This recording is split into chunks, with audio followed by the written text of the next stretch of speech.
Muy buenas gente, ¿cómo estáis? Bienvenidos a un nuevo vídeo en el que vamos a hablar sobre generación de señales PWM con Raspberry Pi. Antes de empezar, deciros que este vídeo no pretende ser un tutorial, sino que lo que pretendo es daros una visión global sobre las diferentes alternativas con las que contamos a la hora de generar este tipo de señales.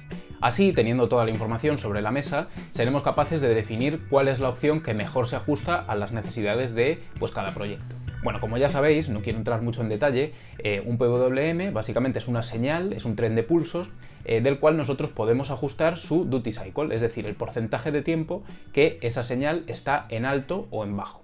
De esa manera lo que podemos ajustar es la tensión media de la señal, de manera que nosotros cuando medimos el voltaje que tenemos a la salida, vamos a medir esa tensión media. Por ejemplo, si la señal varía entre 0 y 5 voltios y tenemos la señal en alto el 50% del tiempo, vamos a medir el 50% del máximo, de 5. O sea, vamos a medir 2,5 voltios, ¿no?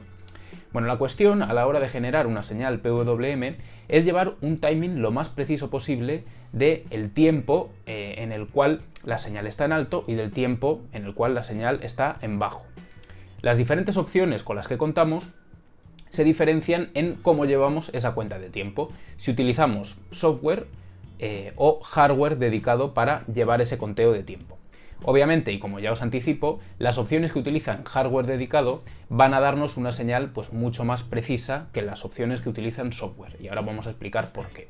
Bien, a diferencia de un microcontrolador, como puede ser el Arduino o un SP32, la Raspberry Pi tiene una CPU, es decir, es un ordenador. Un ordenador que tiene instalado un sistema operativo, cuya función es destinar más o menos recursos a los diferentes procesos que se estén ejecutando, por ejemplo, el explorador de Firefox, la interfaz de usuario o simplemente algunos programas de Python o de C que nosotros tengamos corriendo. Todos estos programas, todo este software, van a ser procesos que el sistema operativo va a gestionar. Esos procesos van a tener una jerarquía en función de las necesidades que vayan teniendo durante el tiempo de ejecución.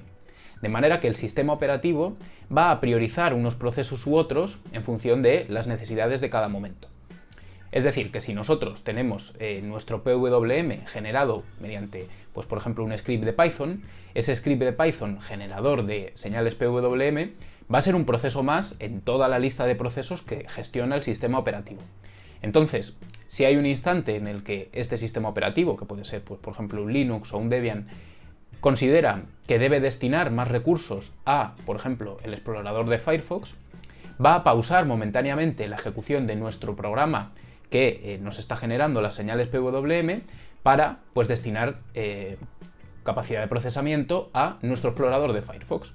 Cuando termine de hacer lo que esté haciendo, va a volver a dedicar recursos a nuestro programa generador de PWM.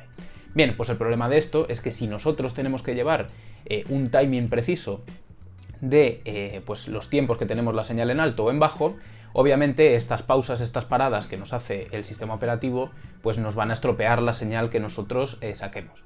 Entonces, si nosotros estamos, por ejemplo, controlando un servo, lo que va a ocurrir va a ser que los pulsos que le llegan al servo van a ser unos más largos y otros más cortos, de manera que vamos a observar lo que se llama el jitter, vamos a observar un tembleque en la posición del servo.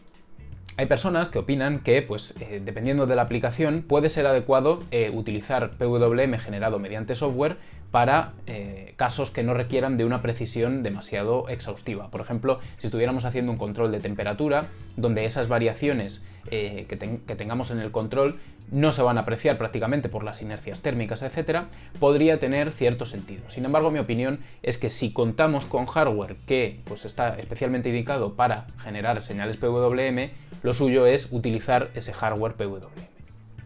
Bien, pues este es el caso de nuestra Raspberry Pi, que cuenta con un hardware generador de señales PWM de dos canales. Tenemos el PWM0, que va conectado a los pines 12 y 18, y el PWM1, que va conectado a los pines 13 y 19. De manera que podemos generar solo dos señales diferentes de PWM, pero podemos elegir a cuál de estos pines conectamos cada una de ellas. La ventaja de utilizar señales PWM generadas por hardware es que este hardware tiene temporizadores dedicados a temporizar cuánto tiempo tenemos la señal en alto y cuánto tiempo tenemos la señal en bajo, a nivel de microsegundos. Es decir, que vamos a tener una señal PWM muy precisa y de generalmente bastante resolución. A la hora de controlar un servo o en general a la hora de controlar cualquier tipo de motor, necesitamos buena precisión para mandarle los comandos tanto de velocidad como de posición. De manera que utilizar software PWM generalmente es inviable a la hora de controlar servos por el efecto que comentaba del jitter. Sin embargo, la desventaja que tiene utilizar hardware PWM es que, como he dicho, solamente podemos generar dos señales diferentes, lo cual se queda corto para la mayoría de aplicaciones. Sin embargo, nuestra Raspberry Pi cuenta con un as en la manga, que es el acceso directo a memoria, o DMA. El acceso directo a memoria es un controlador que nos permite establecer el valor directamente de los registros de memoria de nuestra Raspberry Pi. Por ejemplo, este controlador de acceso directo a memoria puede establecer el valor de salida de cualquiera de los pines GPIO de nuestra Raspberry a voluntad. Y no solamente eso, sino que también tiene acceso a los registros que configuran los OCRs de nuestro PWM. Esto nos permite utilizar los temporizadores del hardware PWM de nuestra Raspberry para llevar la cuenta de tiempo mediante ese hardware, que ya digo que va a dar una cuenta de tiempo muy precisa, pero gracias a que este controlador de acceso directo a memoria, o DMA, tiene acceso a los valores de todos los pines GPIO de nuestra Raspberry, vamos a poder generar un PWM por hardware, temporizado por hardware, pero llevarlo a cualquiera de los pines de nuestra Raspberry. La librería que nos permite hacer esto se llama DMA PWM y básicamente nos permite configurar 10 canales PWM, es decir, 10 señales diferentes de PWM, y nos permite llevarla a cualquiera de los pines de nuestra Raspberry, lo cual es una solución pues bastante interesante. Sin embargo, el problema es que poner a funcionar esto es más complejo que utilizar directamente las librerías de hardware PWM en los pines por defecto. Entonces hay que pensar que esto probablemente nos lleve un tiempo extra de desarrollo. Si bien es cierto que esta solución nos permite una gran flexibilidad a la hora de generar señales PWM temporizadas mediante hardware, dado que podemos llevar cualquiera de estas señales a cualquiera de los pines GPIO de nuestra Raspberry, me inspira poca confianza, más que nada por un tema de compatibilidad con otros paquetes de software. A la hora de instalar software más complejo en nuestra Raspberry, como puede ser ROS o cualquier otro paquete de software que pueda hacer uso de también estos recursos de acceso directo a memoria, cabe la posibilidad de que se produzca alguna incompatibilidad. Además, quiero hacer un apunte que tiene que ver con nuestra filosofía a la hora de diseñar el sistema robótico o electrónico que estemos llevando a cabo, ¿no? En el caso de los microcontroladores, estos sí que están especialmente diseñados para tareas de tiempo real, tareas que requieran de un timing muy preciso, como es precisamente la generación de señales PWM, la detección de interrupciones o cualquier otra cosa. Sin embargo, en el caso de las CPUs, como es el caso de una Raspberry, esto no es tan así, están diseñadas para labores de más alto nivel que la generación de señales PWM, que es de lo que estamos hablando. Entonces, para mí, lo que sí que tiene sentido sería utilizar un periférico que genere estas señales con un timing muy preciso, con un hardware dedicado, y controlar ese periférico desde nuestra Raspberry a través de un bus de comunicaciones, igual que lo hacemos con el teclado, el ratón o la pantalla. Y es aquí donde entran en juego las placas de expansión para servos o generadoras de PWM. Básicamente se tratan de una placa de circuito impreso que tiene un circuito integrado generador de señales PWM, con el cual podemos comunicarnos mediante el bus I2C. Estas placas nos permiten controlar hasta 16 servos cada una, teniendo en cuenta que estos servos van a ser controlados mediante señales hardware PWM, con lo cual van a ser muy precisas, no vamos a tener ningún tipo de jitter y nos vamos a poder comunicar con esta placa de forma muy fácil mediante un bus I2C.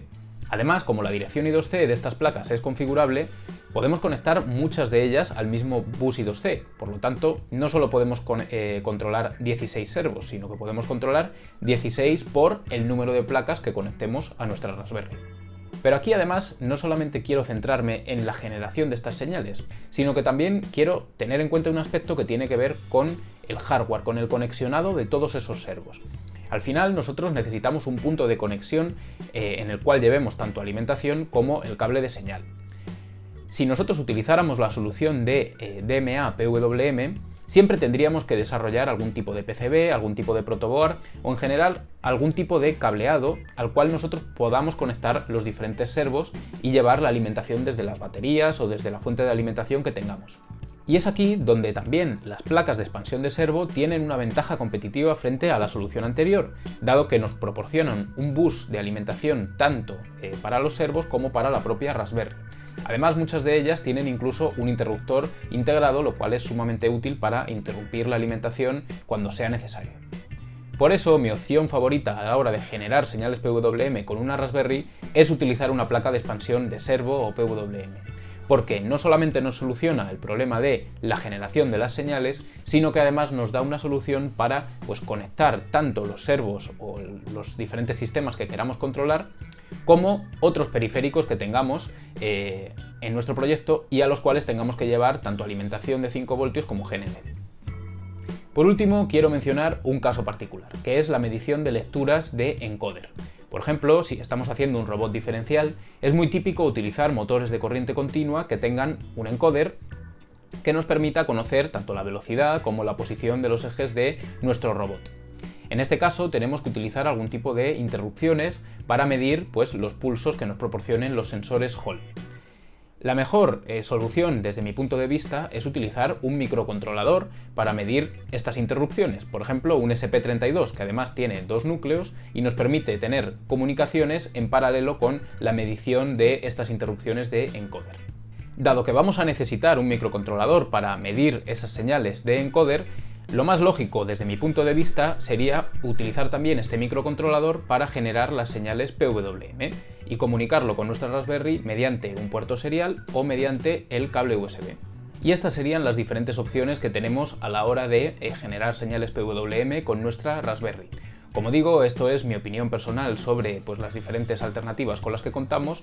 No hay una solución buena ni mala, simplemente hay soluciones con ventajas y con desventajas dependiendo de la aplicación.